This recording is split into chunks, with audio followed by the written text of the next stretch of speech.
Hi everyone, I'm Sylvia. I'm a breast cancer survivor, and while going through cancer treatment, I spent hours researching health topics. People started asking me about the research that I did, so I created this channel to share my insights and be an extra health buddy for you. And this video is all about body cream. Moisturizer is a staple for many of us, but there's a lot of stuff in there that you don't want to be putting on your skin. And even harmless sounding things like derivatives of vitamin A can be bad. So let's take a quick look at why moisturizer is important, what the difference is between body cream and lotion, and then we'll dive into the meat of the matter, what to look for and what to avoid when picking a cream. For some reason, people tend to talk more about what to avoid than what might actually be good to look for, so let's talk about both. All right, let's jump in.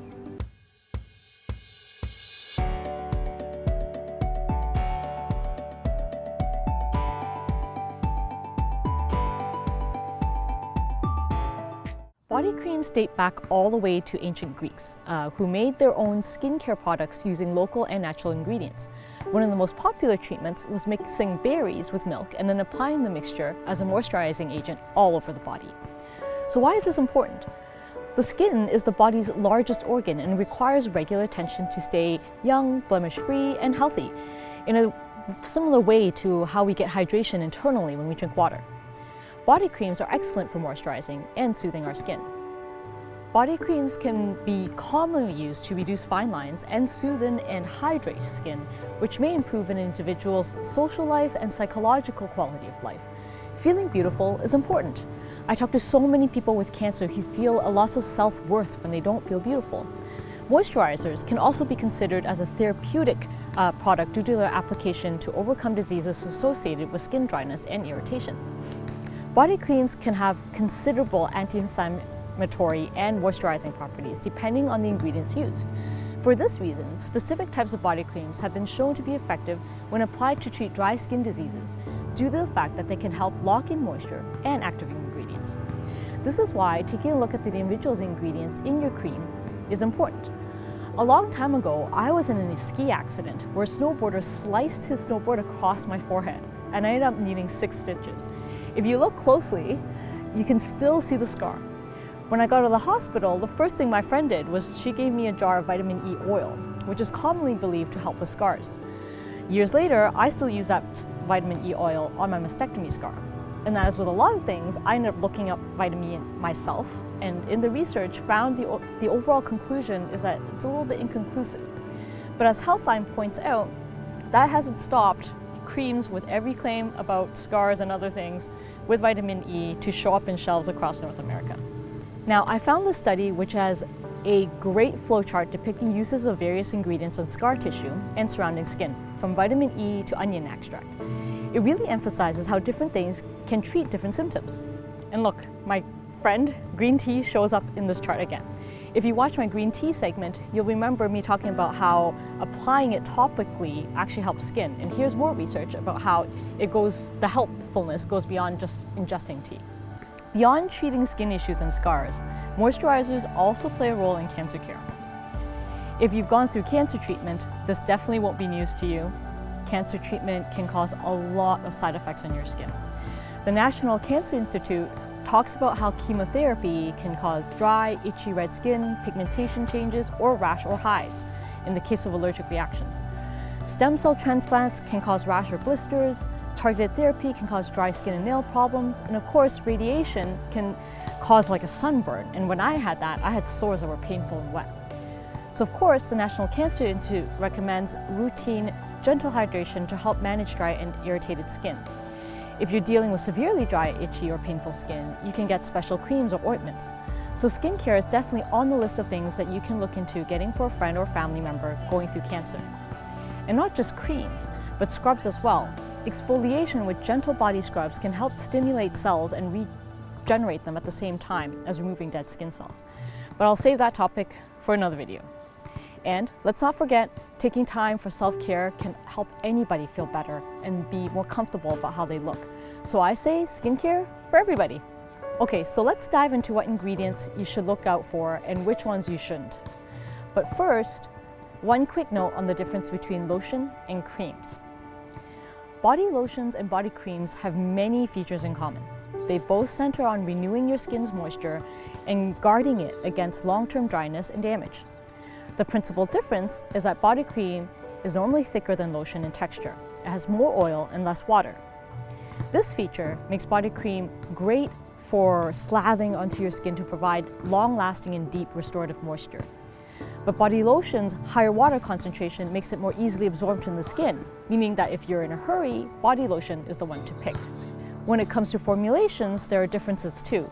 Body lotions often use a compilation of ingredients and skin nutrients, such as coconut oil and vitamin E oil, whereas body creams, as the name implies, have a creamy feel, and they feature more luxurious feeling components like cocoa butter and shea butter. These kind of creams contain important amino acids which are known for repairing and restoring your skin. As dermatologist Deborah Gileman says, if you have normal skin or slightly dry skin, you can use a lotion. If you have medium dry skin, you can use a cream. And if you have very dry skin, you should use a body butter. This, by the way, is why I include a thick body butter in my Amidira care boxes for cancer patients. When treatment has made your skin super dry, you'll want something thick to handle it, and this is a very thick, not runny cream. Okay, so on to what to look for in creams. I try to opt for natural products, not so much because they're natural, because natural things like poison ivy aren't good for you either, but to look out for toxic chemical ingredients. Okay, but more on that and what to avoid later. Let's start with what ingredients you want to look for when purchasing new body cream products. First thing, ceramides. Ceramides are fats that are found in naturally high concentrations in the uppermost layers of your skin. It holds the skin together and helps form a protective layer to limit moisture loss and damage from environmental toxins and stressors. They also help to maintain your skin's suppleness. In other words, this ingredient can restore skin water permeability and barrier function. Number 2, aloe vera. Aloe vera has anti-inflammatory and anesthetic wound healing properties. In a 2006 study, scientists concluded that aloe vera extract is a powerful ingredient for improving skin hydration. They also noted that it can be used in moisturizing formulations and also as a supplement in the treatment of dry and irritated skin. I used to have an aloe vera plant at home, but nowadays I just keep a bottle of it around for cooling skin irritation and burns. Number 3, shea butter, which has anti-inflammatory and anti-skin tumor effects, but it's also an effective ingredient for moisturizing formulations due to its thick and creamy consistency. A study from 2010 found that the exceptionally high levels of terpenes in shea fat show that shea butter constitutes a significant source of anti-inflammatory and anti-skin tumor supporting compounds. Number 4, zinc gluconate is another component that has been shown effective as an ingredient in formulations that are used as treatment for many skin inflammations. Research shows that it's particularly helpful in cases of psoriasis. Number 5, glycerinic acid, a compound that's extracted from licorice root, which has been shown to have potent anti-inflammatory and antiviral effects. The ingredients can help with dry skin, irritation, itching, and inflammation. Number 6, hyaluronic acid. That's a clear, gooey substance that is naturally produced by your body. It's a promising ingredient in skin rejuvenating biomedicine and prescription formulations for skin disorders. In a controlled setting, hyaluronic acid was shown to deliver greater skin hydration and penetration, making it an effective natural moisturization agent and an interesting ingredient to look for when researching for a body cream. This acid can also be used for its anti-aging benefits. Number 7, botanical ingredients. There are many botanical ingredients available on the market today. Some of these has been researched extensively over the last couple of decades and show dermatological benefits. The ingredients with potential include curcumin, ginkgo, ginseng, tea tree oil, caffeine, chamomile, arnica, which actually is in the Amidira cream, bromelain, pomegranate, licorice, and resveratrol. And of course, there's green tea, which we just talked about. You can actually take the tea leaves and after you've infused your tea and turn it into a face mask. That would actually be a great video for another time. Okay, so that's the list of the good stuff. Let's dig into the bad stuff. Although many of us may not recognize it, in many lotions and creams and body butters, there's a lot of synthetic chemicals which may actually poorly affect your health. Whether they're in the form of artificial fragrances, parabens, formaldehyde, or other toxic substances, these ingredients can lead to skin disorders and may be linked to cancer. So instead of helping support your skin health, they can actually turn out to be really bad for it, especially in the long run. The Campaign for Safe Cosmetics, which is a project started by a bunch of organizations involved in breast cancer prevention, they have a great list of top contaminants to avoid, which I will include a link to in the video description. They mention things like talc, which may contain carcinogenic asbestos, toluene in nail polish, phthalates, which are linked to cancer and are banned in the EU, and petroleum jelly when it's not refined properly, and homosalates in sunscreen that's an endocrine disruptor. I'll leave you to read the full list, but here are 5 of the things that I've looked into myself.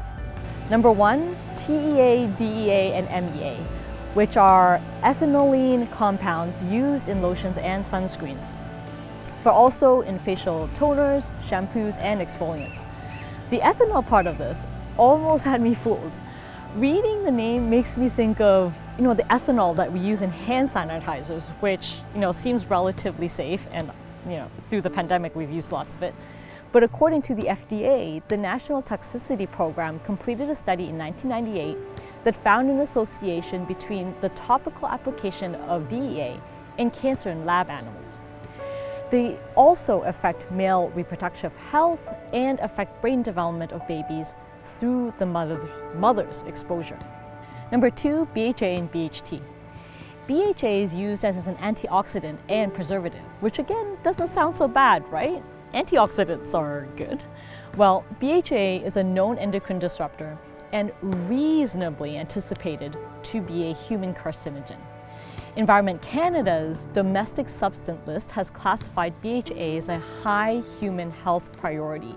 One study found that dietary exposure to BHA caused both benign and malignant tumors in the stomach of rats, mice, and hamsters. On labels, you should avoid anything that says BHA or BHT. Number 3, retinol. I find this one super interesting because retinol is actually vitamin A, and who would have thought that a vitamin could be bad for you? But 2 derivatives of retinol, retinoic acid and retinol palmitate, should be avoided in cosmetics and personal care products, while retinol itself should not be used at high doses. A 2012 study suggested that retinol palmitate may increase the spread and the development of skin lesions and tumors when applied to skin barrier in the sunlight. Man, these things are hard to pronounce. In fact, it was such a shocking finding that German and Norwegian specialists have cautioned that retinol palmitate and other forms of vitamin A ingredients in skincare products should, or actually could be contributing to vitamin A toxicity when combined with exposure to the sun. Number 4 is fragrances, specifically synthetic ones. These can be found in lotions, creams, body butters. The word fragrance sounds so harmless, like it's something, that just smells nice, like flowers. But many product labels only list the word fragrance instead of disclosing what it actually is, chemically speaking. And many of the chemicals, like acetaldehyde and benzophenone, yes, are linked to serious health problems such as cancer, reproductive and developmental toxicity, allergies, and sensitivities. Number 5, sodium lauryl sulfate, or SLS. That's a chemical that can conventionally be found in creams and lotions, face wash, shampoos, and exfoliants. It can cause irritation to the skin, and researchers have found that it's okay only if used in skincare products that you only have contact with for a brief amount of time, like shampoo that gets washed off. Otherwise, if the product is actually meant to be staying on you, it shouldn't contain more than 1% of it. Okay, so that's the avoidant list. But it really isn't just the ingredients that you should watch out for. Let's talk about, quickly, other gotchas of cream. First, cream expires. The FDA doesn't require manufacturers to include expiration dates on labels for products that are proven to be shelf stable if they last for 3 years or more. I learned this from clinical pharmacist Frida Wiley. You never know how long a product was sitting on the shelf before you bought it. So Frida recommends that you exercise your own caution and sniff and look for signs of breakdown before you actually use the product. The product may smell funny, separate, change in texture, or color. Second thing is cream degrades. Heat and light can oftentimes shine through the container and taint some of the ingredients, making them less effective. This is why the FDA recommends you store your cosmetics properly. Don't leave it where it can be exposed to heat, like a hot car. Heat can make preservatives break down and cause bacteria and fungi to grow faster. A cupboard is an ideal place to keep body creams, away from light exposure.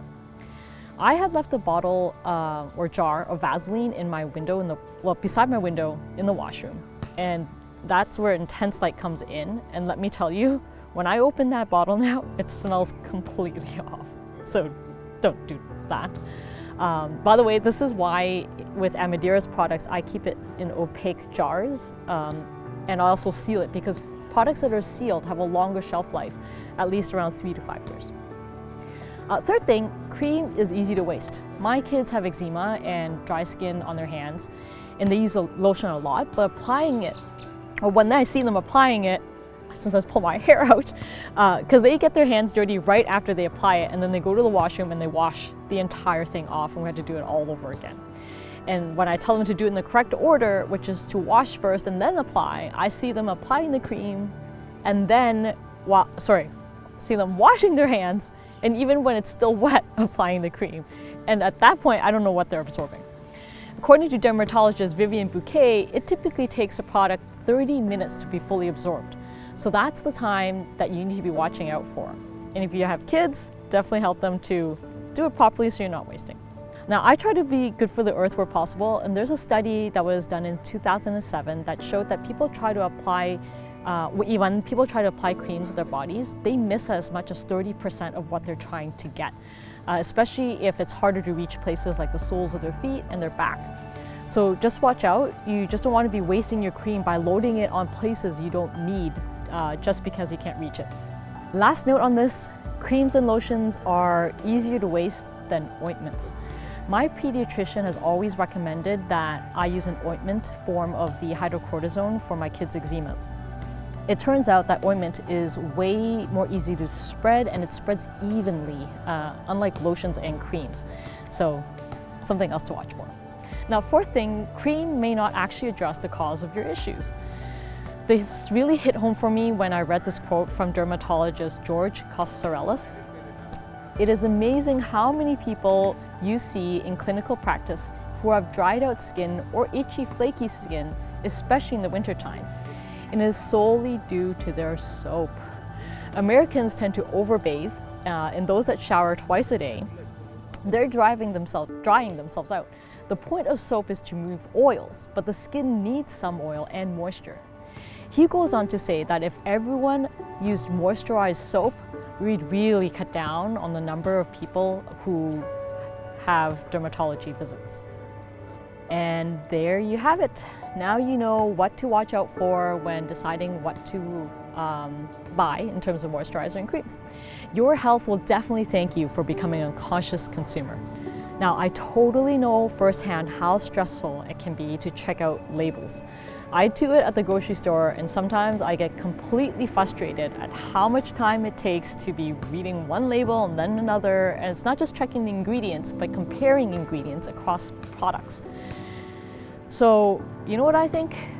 If it's going to completely seriously stress you out, just prioritize the things that you use the most and let the others go. You can address it over time instead of trying to, overhaul your entire product set at once. And it's also a lot easier to just find a brand you trust and buy their whole line instead of trying to compare brands for every single product. Green Beaver, for example, has been one of my go-to brands for sunscreen and lotion for a while now.